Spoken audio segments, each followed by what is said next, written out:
السلام علیکم ورحمۃ اللہ وبرکاتہ۔ بسم اللہ الرحمن الرحیم۔ محرم الحرام کا مہینہ شروع ہو چکا ہے۔ اس میں چند مختصر باتیں آپ کے سامنے اور آپ کی خدمت میں پیش کرنی ہیں۔ محرم الحرام کا مہینہ عظمت اور فضیلت کے اعتبار سے بڑا اہم مہینہ ہے۔ اللہ کے نبی صلی اللہ علیہ وسلم نے اس کو شہر اللہ کہا ہے، یعنی اللہ کا مہینہ۔ اس مہینے کی نسبت اللہ رب العزت کی طرف کی ہے۔ اور ایک اور روایت میں بھی حضرت ابن عباس رضی اللہ تعالیٰ سے مروی ہے، فرماتے ہیں کہ ایک شخص نبی پاک صلی اللہ علیہ وسلم سے پوچھا کہ رمضان کے بعد جو سب سے بہترین اور افضل مہینہ ہے جس میں زیادہ عبادت کی جائے، روزے رکھے جائیں، وہ کون سے ہیں؟ تو آپ صلی اللہ علیہ وسلم نے فرمایا کہ وہ محرم الحرام کا مہینہ ہے، جس میں میں رمضان کے بعد سب سے زیادہ روزے رکھنے پسند کرتا ہوں۔ اس لیے یہ مہینہ اپنی عظمت کے اعتبار سے بڑا اہم مہینہ ہے۔ اس مہینے میں چند باتیں اور چند اہم واقعات اور چند اہم فضائل ہیں اس مہینے کے بارے میں جو آپ کے سامنے رکھنے ہیں۔ ایک تو سب سے پہلی بات یہ ہے کہ اسلامی سال کا آغاز اور اسلامی اعتبار سے سب سے پہلا سال وہ کون سا ہے؟ وہ جب اللہ کے نبی صلی اللہ علیہ وسلم نے مکہ مکرمہ سے مدینہ منورہ کی طرف ہجرت کی تو یہ سال سب سے پہلا سال تھا۔ اب کون سا سال پہلا سال ہو تو اس کے بارے میں مشورہ ہوا۔ حضرت عمر رضی اللہ تعالیٰ عنہ کے دور میں، ان کی خلافت میں، حضرت عمر رضی اللہ تعالیٰ کے زمانے خلافت میں حضرت عمر رضی اللہ تعالیٰ نے صحابہ کے ساتھ یہ مشورہ کیا کہ کون سا سال اسلامی اعتبار سے سب سے پہلا سال ہو۔ تو بعض نے رائے دی کہ جب نبی پاک صلی اللہ علیہ وسلم کی ولادت جس مہینے میں ہوئی اس مہینے سے اسلامی سال کا آغاز کیا جائے۔ بعض نے کہا کہ جس وقت جس سال اللہ کے نبی صلی اللہ علیہ وسلم کو نبوت دی گئی اس سال کو اسلام کا پہلا سال مقرر کیا جائے۔ اور بعض نے یہ کہا کہ جب نبی پاک صلی اللہ علیہ وسلم مکہ سے ہجرت کر کے مدینہ کی طرف چلے گئے تو اس سال کو اسلامی سال کا پہلا سال کہا جائے۔ اور بعض نے یہ کہا کہ جب آپ صلی اللہ علیہ وسلم اس دنیا سے پردہ فرما گئے، اس دنیا سے فوت ہو گئے، چلے گئے، اس سال کو اسلامی اعتبار سے اسلام کا سب سے پہلا سال کہا جائے۔ تو حضرت علی رضی اللہ تعالیٰ عنہ اور بعض دیگر صحابہ نے یہ رائے دی کہ جس سال اللہ کے نبی صلی اللہ علیہ وسلم مکہ سے ہجرت کر کے مدینہ منورہ تشریف لے کر آئے اس سال کو اسلام کا سب سے پہلے سال کہا جائے۔ تو چنانچہ یہی طے ہوا۔ تو رائے اور مشورہ حضرت علی کا تھا اور فیصلہ حضرت عمر رضی اللہ تعالیٰ عنہ کا تھا۔ اس اعتبار سے اس وقت سے اسلامی سال اور ہجرت کا اعتبار ہوا کہ اسلامی سال وہ ہجرت سے شروع ہو گیا کہ جس سال اللہ کے نبی نے ہجرت کر کے مدینہ کی طرف تشریف لے گئے اس سال سے اسلام کے اسلامی سال کا آغاز ہو گیا۔ اور دوسرا یہ مشورہ ہوا کہ اسلامی سال میں سب سے پہلا مہینہ کس کو طے کیا جائے، کون سا مہینہ سب سے پہلے ہوگا؟ تو بعض نے یہ رائے دی کہ ربیع الاول ہو جائے، بعض نے یہ کہا کہ سفر کا مہینہ ہو جائے، لیکن حضرت عثمان رضی اللہ تعالیٰ نے یہ رائے دی کہ محرم الحرام کو اسلامی سال کا سب سے پہلے مہینہ کہا جائے، یعنی اس کا اسلامی سال کا سب سے پہلے مہینہ وہ محرم الحرام سے شروع کیا جائے، کیونکہ عربوں کے اندر یہ دستور بھی چلا رہا ہے کہ وہ محرم الحرام کو یہاں سے اپنی زندگی کا آغاز کرتے تھے۔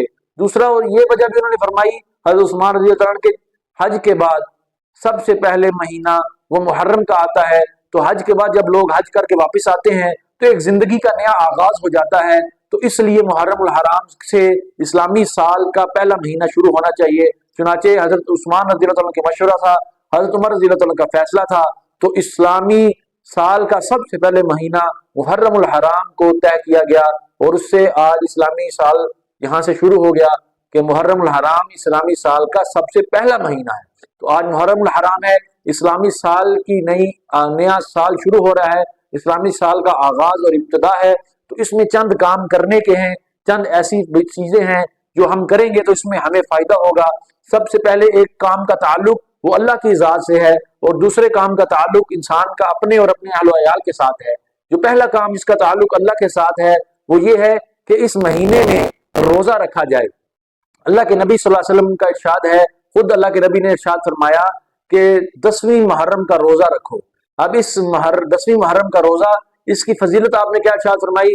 آپ نے فرمایا کہ جو 10ویں محرم کا روزہ رکھے گا اس کے پچھلے سال کے گناہ معاف ہو جائیں گے، پچھلے ایک سال کے گناہ معاف ہو جائیں گے۔ اور جب اللہ کے نبی صلی اللہ علیہ وسلم کو پتہ چلا کہ یہود بھی 10 محرم کو روزہ رکھتے ہیں، کیوں کہ ان کے آباء و اجداد کو اس دن فرعون سے، یعنی 10 محرم کے دن ان کو فرعون سے نجات ملی تھی، تو اس کی خوشی میں وہ بھی 10 محرم کو روزہ رکھتے ہیں۔ تو اللہ کے نبی صلی اللہ علیہ وسلم کو جب اس چیز کا علم ہوا، اس بات کا علم ہوا، تو آپ نے ارشاد فرمایا سومو یوم عاشورا وخالفوا فیہ الیہود، آپ صلی اللہ علیہ وسلم فرمایا کہ ہم یہود کی مخالفت کریں گے، اگر میری زندگی باقی رہی تو ہم آئندہ سال ایک روزہ اور اس میں شامل کریں گے۔ یعنی آپ نے خود اس کا ارشاد فرمایا سومو یومن قبلہ او بعدہ، یا ایک دن 10ویں محرم سے ایک دن پہلے روزہ ملا لو یا 10ویں محرم کے ایک دن بعد کا روزہ ملا لو، تاکہ یہود سے مخالفت ہو جائے، یہود کے ساتھ ہماری تشبیہ نہ ہو جائے، یہود کے ساتھ ہمارا مشابہت نہ ہو جائے۔ اس سے بچنے کے لیے آپ نے یہ ارشاد فرمایا، تو لہٰذا یہ 10ویں محرم کا روزہ رکھنا یہ جائز ہے، اس کے ساتھ 9ویں کا یا 11ویں کا روزہ ملا لے، یہ مستحب عمل ہے۔ اگر کوئی صرف 10ویں کا روزہ ہی رکھ لے گا تو بھی اس کے لیے یہ جائز ہے، گناہ نہیں ہے۔ کوئی یہ نہ سمجھے کہ میں نے صرف 10ویں کا روزہ رکھا تو یہ اس سے میں گناہ گار ہو جاؤں گا۔ اگر اس کو صرف 10ویں محرم کا روزہ رکھنے کی توفیق مل جائے تو یہ بھی اس کے لیے جائز ہے، کیونکہ نبی پاک صلی اللہ علیہ وسلم نے 10 محرم کا روزہ رکھا ہے، اور اس کی فضیلت بھی میں نے آپ کے سامنے پہلے عرض کر دی۔ دوسرا جو عمل اس میں کرنے والا ہے، جس کا تعلق انسان کا اپنے اور اپنے اہل و عیال کے ساتھ ہے، وہ یہ ہے کہ اس مہینے میں انسان بندہ اپنے اہل و عیال پر کھانے پینے کی اشیاء میں وسعت کر دے۔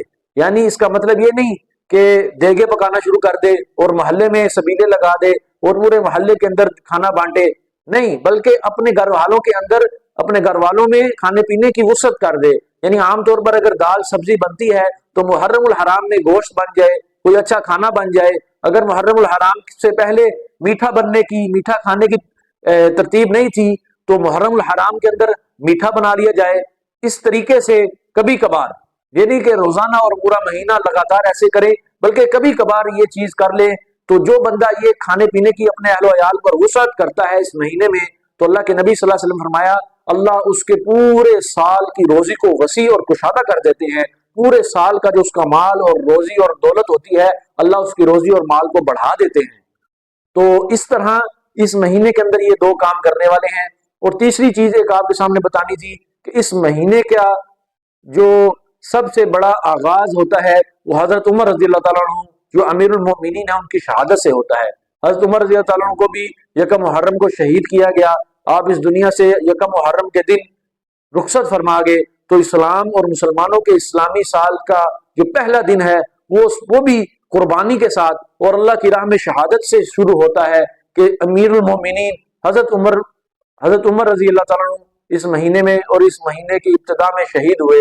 اور حضرت عمر رضی اللہ تعالیٰ عنہ وہ پہلے صحابی ہیں جن کو امیر المؤمنین کا لقب دیا گیا۔ حضرت ابوبکر صدیق رضی اللہ عنہ کو خلیفہ بلا فصل کہا جاتا تھا، لیکن حضرت ابوبکر کے بعد جب حضرت عمر رضی اللہ تعالیٰ عنہ یہ مسلمانوں کے متفق علیہ دوسرے خلیفہ تھے اور ان کو امیر المومنین کا لقب دیا گیا، تو اتنی بڑی شہادت ہوئی، اللہ اکبر، کہ امیر المومنین اور اتنے بڑے خلیفہ ان کی شہادت 1 محرم کو پیش آئی۔ تو ہمارے اس سال کا آغاز ہی قربانی سے اور اللہ کی راہ میں قربان ہونے اور دین پر قربان ہونے سے ہوتا ہے۔ اللہ پاک ہمیں عمل کرنے کی اور سمجھنے کی اور آگے پہنچانے کی توفیق عطا فرمائے۔ وآخر دعوانا الحمد للہ رب العالمین۔